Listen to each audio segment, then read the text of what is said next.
Pembunuhan di bilik 1064.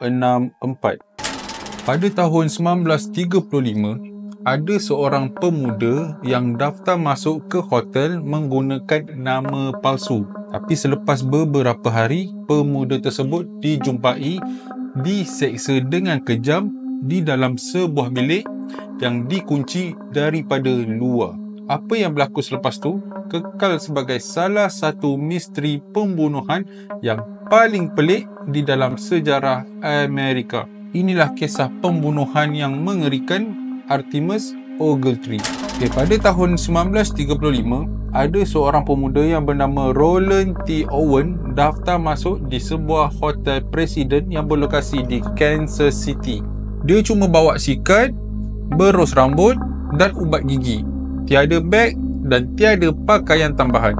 Pekerja hotel menyedari bahawa dia mempunyai satu perangai yang agak pelik. Dia meminta untuk menurunkan kecerahan lampu, tirai ditutup dan mengunci pintu walaupun berada di dalam. Pembantu rumah yang bernama Mary Soptic sering kelihatan Owen di dalam keadaan yang sangat gelisah. Pernah pada satu hari, Mary Soptic ini terdengar suara Owen berkata, "Don, aku tidak mahu makan."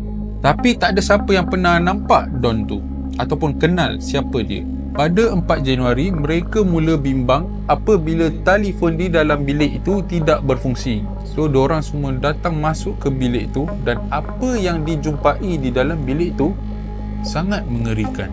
Terima kasih mana yang tengok konten-konten aku selama ni. Jangan lupa support aku kat platform ni, okey? Ogletree ditemui di dalam keadaan yang sangat parah. Dia dipukul, ditikam dan diikat dengan tali. Tengkoraknya retak.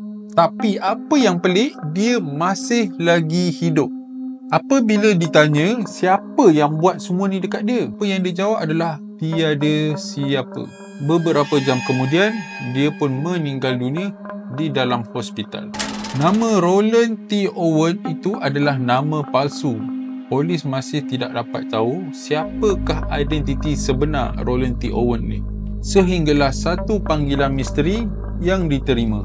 Seorang wanita menawarkan untuk membiayai pengebumian mangsa tersebut. Dia berkata ini berkaitan dengan cinta 3 segi. Wang tunai yang dihantar melalui pos, dibalut dengan surat khabar, bunga dihantar bersama nota. Di dalam nota tersebut ditulis cinta selamanya Louis. Akhirnya melalui rekod cap jari, identiti mangsa sebenar ditemui. Mangsa bernama Artemus Ogletree, seorang remaja yang berusia 17 tahun yang berasal daripada Birmingham, Alabama, yang meninggalkan rumahnya untuk mengembara. Ibunya mengetahui tentang kematiannya selepas beberapa tahun. Pelbagai teori timbul.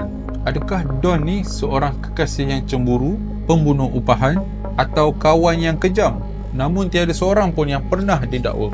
Sehingga ke hari ini, pembunuhan Artemus Ogletree kekal misteri yang masih lagi tidak dapat terungkai.